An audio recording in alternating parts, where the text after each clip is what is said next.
Hey guys, it's Paradise, and I know we're all beyond excited for Monster Hunter Wilds with the open beta test happening so soon now. Well, luckily enough, we have even more exciting details to talk about with a new interview containing more juicy details on the story, on Arekkz and more, as well as a PlayStation 5 trailer that you may have missed if you watched the official version of the stream like us instead of the PS5 streamed version.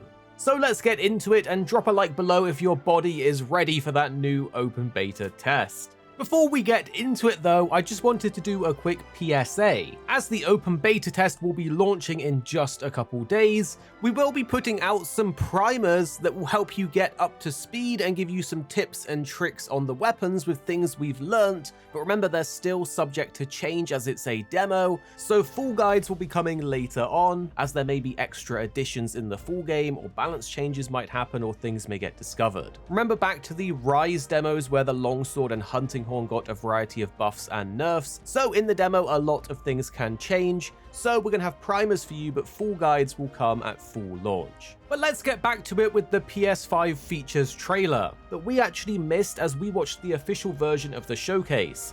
But this trailer does a really good job of highlighting the PS5 controller features that you can expect in the game, probably including the PS5 demo that we're about to have.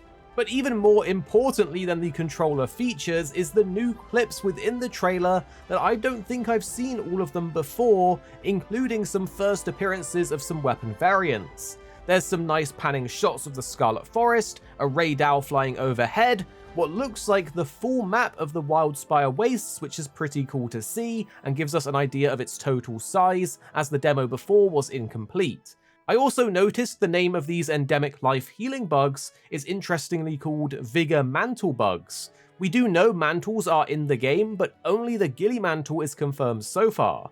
Maybe these are part of a quest or something to craft a Vitality Mantle, or perhaps it's just nothing and that's just their name. But the coolest detail to me was seeing the Deshagama Greatsword, which I can't remember for 100%, but I don't think I've seen it before, at least not this up close and detailed.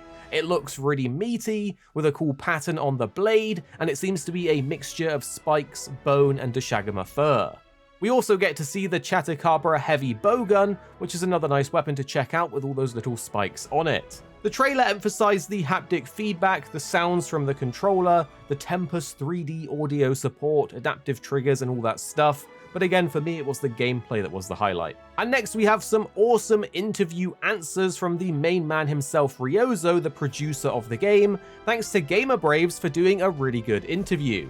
Perhaps the coolest part of the whole interview for me was Ryozo expressing which was his favorite monster so far, and Arekkz is the one he mentioned, and he actually teased that they haven't shown us all of what Arekkz can do, and he cannot wait for people to see all of the action that they have planned and added to his design.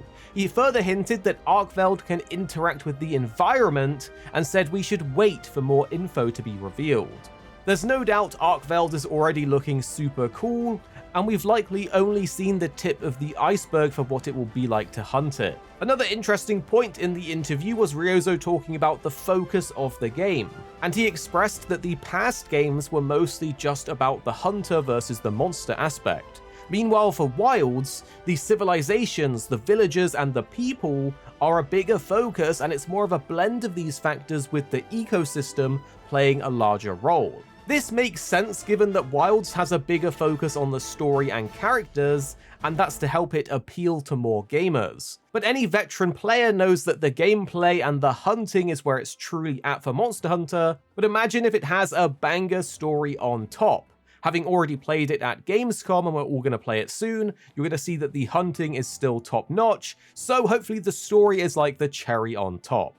We know that the Hunter and Palico are voiced this time around, and Ryozo said that for the Hunter, they wanted to increase the level of immersiveness in the game, and they felt that the Hunter had limitations for expressing the level of immersiveness they wanted for the player. So that's the reasoning for the Hunter being voiced, but he's also said to not worry as the Hunter isn't going to speak all of the time, and they've worked hard to balance the tone of the game to match the past games. Meanwhile, for the Palicos, them talking is an even more major change. Ryozo said it's actually something they've been grappling with the idea of even in the past games, and their focus was to not break the flow of the game, but they liked the idea of the palico acting as a sort of auditory advice to help players gain understanding as they play. This makes sense if you think of the ghosts in Destiny or Paimon in Genshin. They follow you around and explain things to you while you're playing and act as a sort of aid.